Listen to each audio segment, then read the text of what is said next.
knowing full well that this government is going home in 2 years.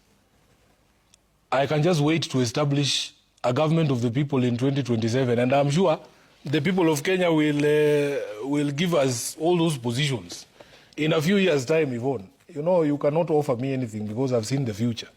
What will you offer me? What is the future that you've seen? The future is that in 2 years' time. Well, that's yes. In 2 years' time. Right.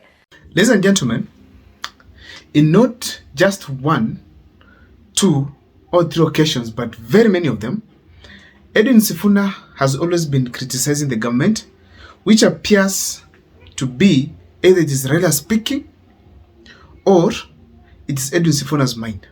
I am telling you, personally as Sifuna, we want a government that will respect the rule of law, that will respect human rights and the dignity of the people of Kenya. I want William Ruto to know that his removal from office is a national priority agenda.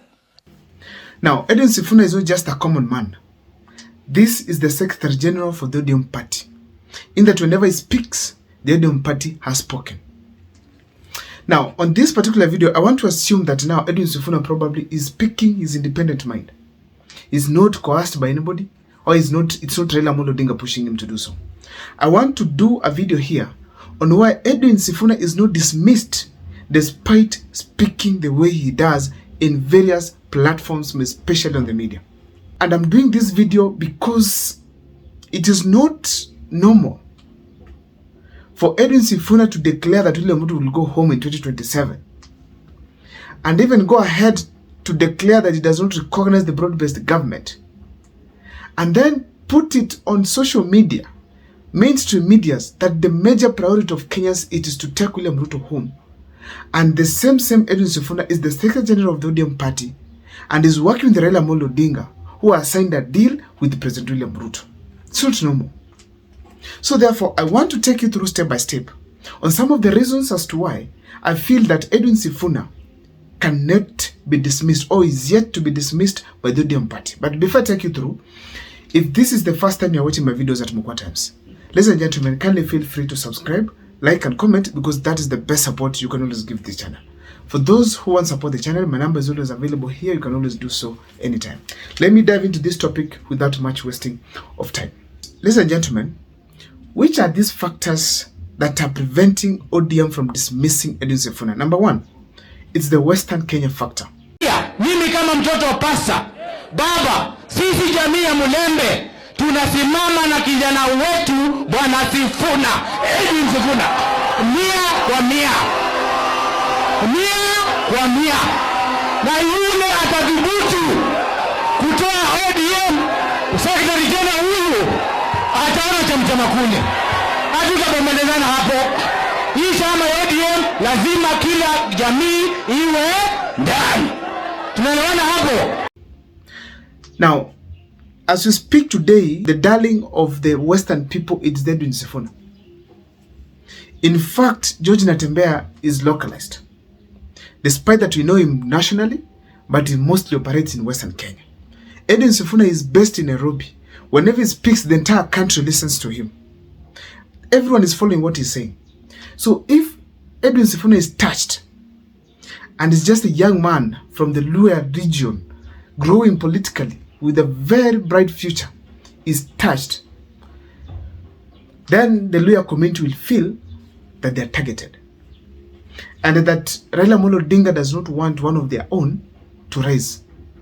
So to prevent such kind of a damage within the Western region, the ODM party cannot afford to dismiss Edwin Sifuna. Apart from that, yes, there could be so many other leaders who can deliver like Edwin Sifuna, but Edwin Sifuna is one of the most vocal and brilliant Secretary Generals that ODM party has ever had.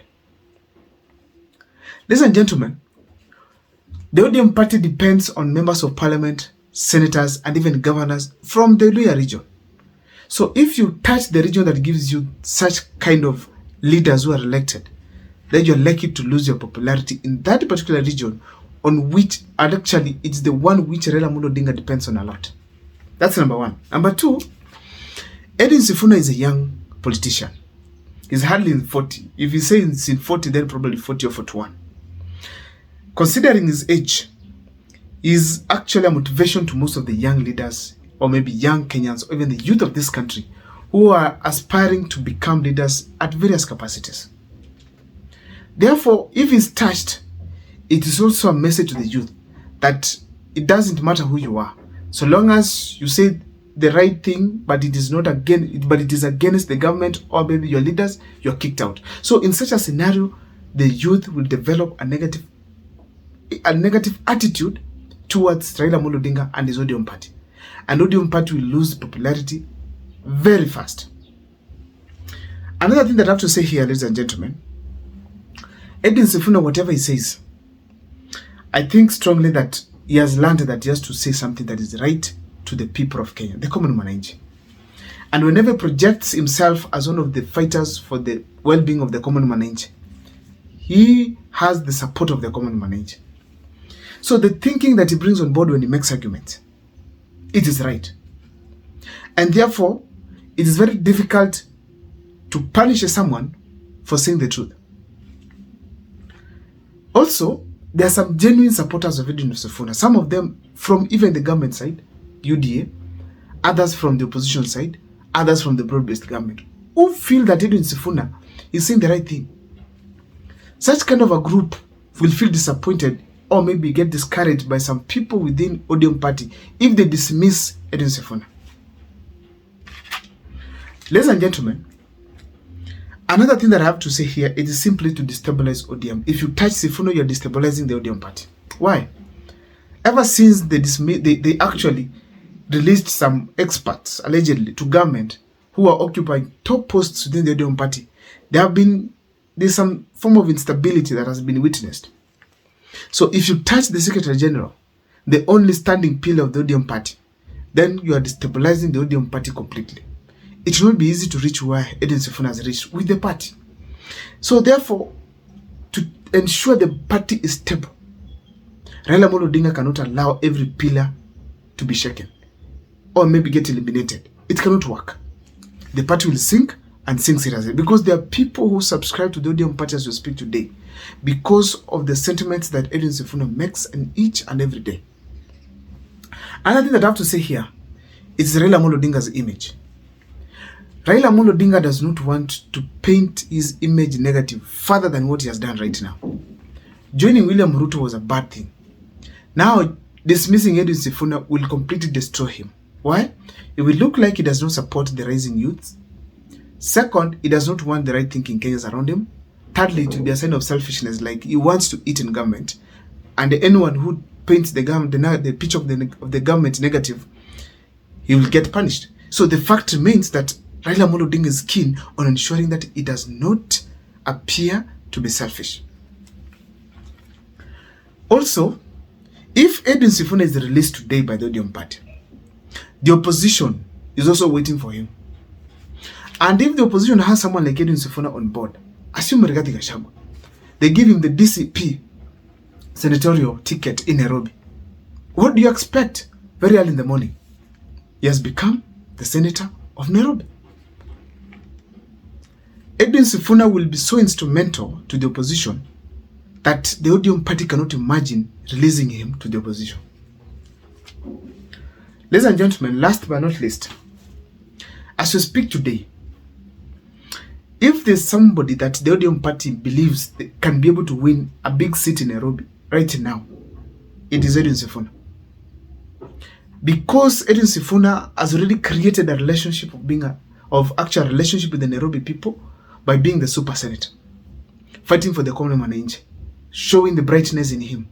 Such a kind of a behavior that he has been showing in this tenure as a senator of Nairobi,